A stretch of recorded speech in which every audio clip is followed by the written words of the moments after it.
আসসালামু আলাইকুম রহমতুল্লাহি ওয়া বারাকাতুহু। প্রিয় ভিউয়ার্স, আশা করি সকলেই আল্লাহর অশেষ রহমতে ভালো আছেন। আজকে আমরা কোরআনুল কারীমের একটি গুরুত্বপূর্ণ সূরা নিয়ে আলোচনা করব, সূরাতুল আনআম। সূরা আনাম তারতিব বিন নুজুল নাজিলের ধারাবাহিকতা তথা কোন সূরার পর নাজিল হয়েছে তা বিবেচনায় এটি ৫৫তম সূরা। এর আগে সূরা হিজর ও পরে সূরা সাফাত নাজিল হয়। তারতিব ফিল মুসহাফ বর্তমান কোরআন মাজিদের বিন্যাস অনুযায়ী এটি ষষ্ঠ সূরা। এর আগে আছে সূরা মাইদা ও পরে সূরা আরাফ।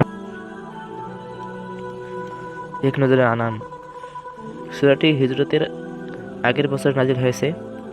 সূরার গ্রন্থ নম্বর ৬, সূরার আয়াত সংখ্যা ১৬৫। সূরাটি মক্কায় নাজিল হয়েছে। নামের রহস্য। আনাম শব্দের অর্থ গবাদি পশু। আল্লাহর দেওয়া গবাদি পশুকে কেন্দ্র করে কিছু মানুষ কিভাবে শিরকে লিপ্ত হয় তা এই সূরার ১৩৬ নং আয়াতে আলোচনা করা হয়েছে।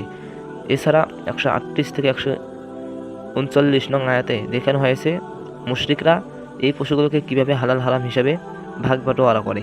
বর্ণনা করা হয়েছে ওদের আজগুবি সব নিয়ম নীতি। আল্লাহ এই সূরাটির মাধ্যমে কুসংস্কারে ভরা সেসব কাল্পনিক নীতি ভেঙে দিয়েছেন। সেখান থেকেই এর নামকরণ করা হয়েছে আনাম। Major theme. মুশরিকদের প্রতি সতর্কবার্তা, কিয়ামতের দিন মুশরিকদের অবস্থা, শিরক থেকে দূরে থাকার আদেশ, ইব্রাহিম আলাইহিস সালামের উদাহরণ, আল্লাহর দেওয়া নিয়ামতসমূহ যেভাবে হয় শিরকের চর্চা। সূরার শুরু শেষ সম্পর্ক। সূরার শুরু প্রশংসা সবই আল্লাহর, যিনি মহাকাশ ও পৃথিবী সৃষ্টি করেছেন। তবুও অকৃতজ্ঞ লোকেরা তাদের রবের সঙ্গে শিরক করেছে।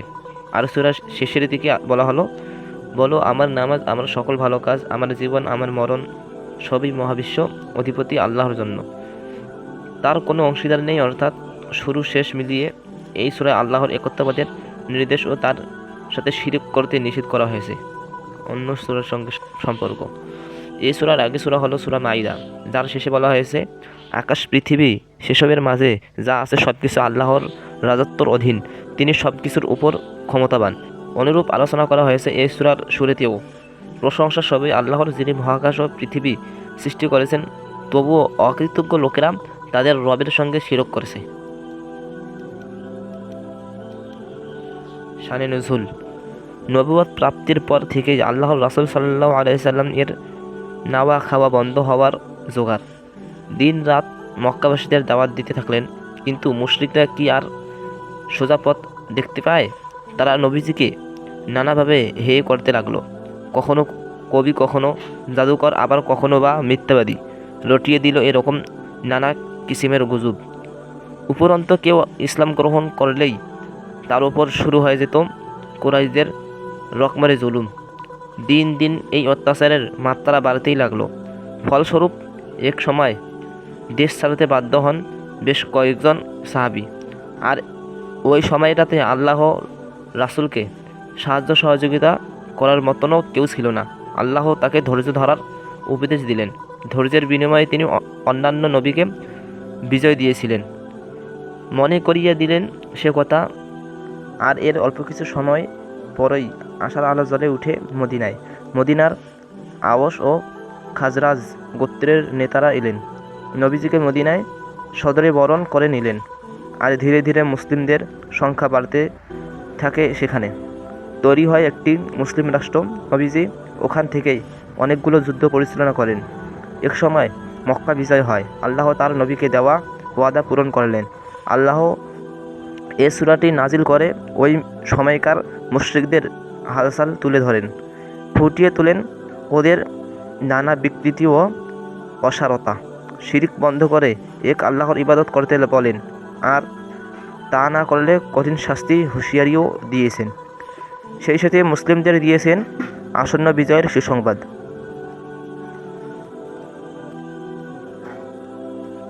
সেগমেন্ট। সকল নবী রাসূলের আহ্বান তাওহীদ।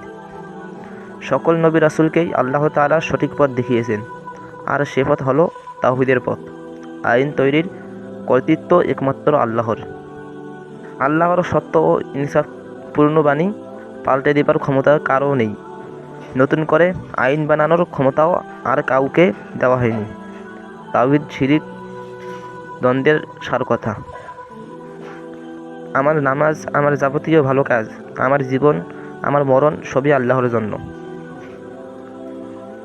কুরআনে অল্প কিছু সূরা শুরু হয়েছে আলহামদুলিল্লাহ দিয়ে, মানে আল্লাহর প্রশংসা করার মাধ্যমে।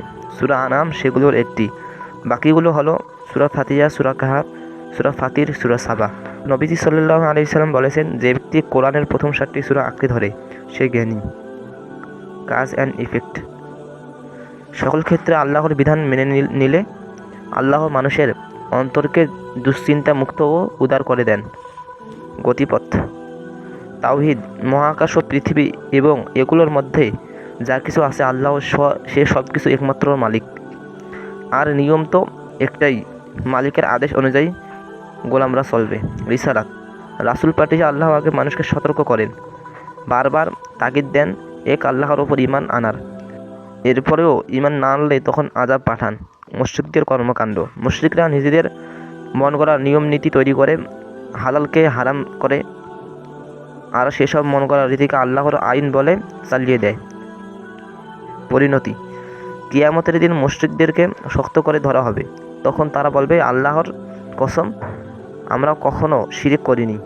এভাবে মিথ্যা বলে তারা পার পাবে না, তবে কঠিন শাস্তি। Central theme. তাওহীদের আলোকে নীতি নির্ধারণ, মুশরিকদের ভ্রান্ত বিশ্বাসের অসারতা ও পরিণতি। ওভারভিউ। দুনিয়ার সব কিছুর একমাত্র মালিক আল্লাহ তাআলা, তাই ইবাদত পাবার যোগ্য কেবল তিনিই। লাগাতার অবাধ্যতার শাস্তি। জাহান্নাম দেখে কাফিরদের আকুতি। ইসলাম গ্রহণ করতে আল্লাহ কাউকে জোর করেন না। গুনাহ সত্ত্বেও দুনিয়ায় প্রাচুর্য হলো বিপদের সংকেত। আন্তরিকভাবে তওবা করলে আল্লাহ মাফ করে দেন। সব রকম বিপদ থেকে তিনি রক্ষা করেন। উপকার কিংবা ক্ষতি করার কোনো ক্ষমতা মূর্তির নেই, তাই ওগুলোকে ভয় পাওয়া নিরেট বোকামি। মৃত্যুর পর আল্লাহর সামনে মানুষ একাকী হাজির হবে, যেভাবে জন্মের সময় সে একাই এসেছিল। কোরআন না মানলে ক্ষতি মানুষেরই। মুশরিকদের উপাস্যদের গালি দেওয়া যাবে না, কারণ জবাবে তারাও আল্লাহকে গালি দিয়ে বসবে। ধ্বংসের আগে জালিমদেরকে ক্ষমতা দেওয়া হয়, আর নবীদের মাধ্যমে আল্লাহ তাদেরকে সতর্ক করেন। সতর্ক না করে আল্লাহ শান্তি দেন না। নিজেদের মন করা আইন কোনটা হালাল আর কোনটা হারাম মুশরিকরা সেসব ঠিক করে। মুমিন কখনো কাফিরদেরকে অনুসরণ করতে পারে না, আর শুধু ঈমান আনলেই চলবে না, সাথে করতে হবে ভালো আমলও। Case study.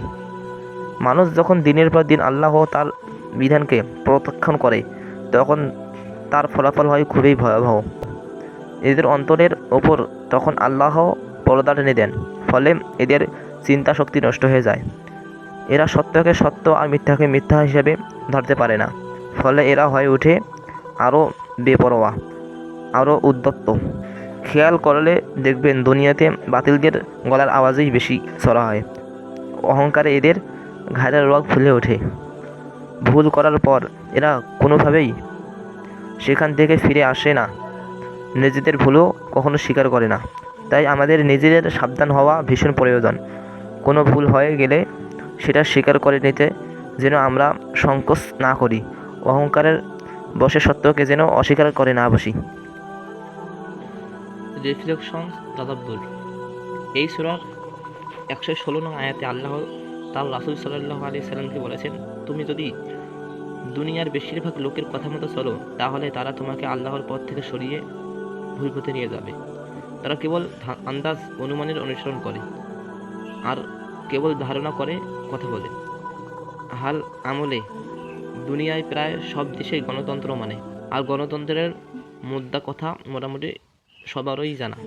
দেশের বেশিরভাগ লোক যেটার পক্ষ মত দেবে সেটাই বাস্তবায়ন হবে। সংসদে 300 আসনের মধ্যে 151 জন কোনো বিষয় একমত হয়েছে তো ব্যাস, আইন বানিয়ে ফেলো।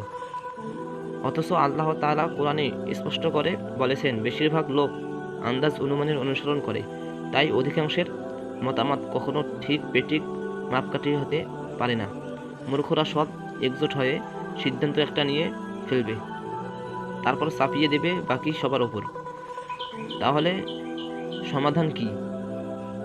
পথের দিশা রয়েছে কোরআন এবং সুন্নাহর মাঝে। কোরআনের আলোকে আমাদের প্রিয় নবী সাল্লাল্লাহু আলাইহি সাল্লাম ও তার সাহাবীগণ যেভাবে একটি আদর্শ সমাজ রাষ্ট্র গড়ে তুলেছিলেন, আমাদেরকেও সেভাবেই এগোতে হবে। অনেকেই প্রশ্ন করতে পারেন, ইসলামী শাসন ব্যবস্থা যদি এতই ভালো হয় বা শ্রেষ্ঠ হয়, তাহলে সেই ব্যবস্থা ধসে পড়লে কেন? এর উত্তরটাও সহজ। ইসলামী ব্যবস্থা ধসে পড়বার পেছনে কিন্তু ইসলামী আইন বা সিস্টেম দায়ী নয়।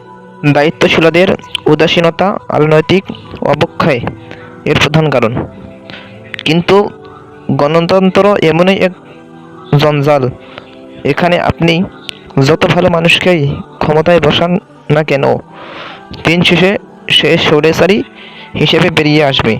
কারণ এই গণতন্ত্রই হলো স্বৈরাচার তৈরির মেশিন।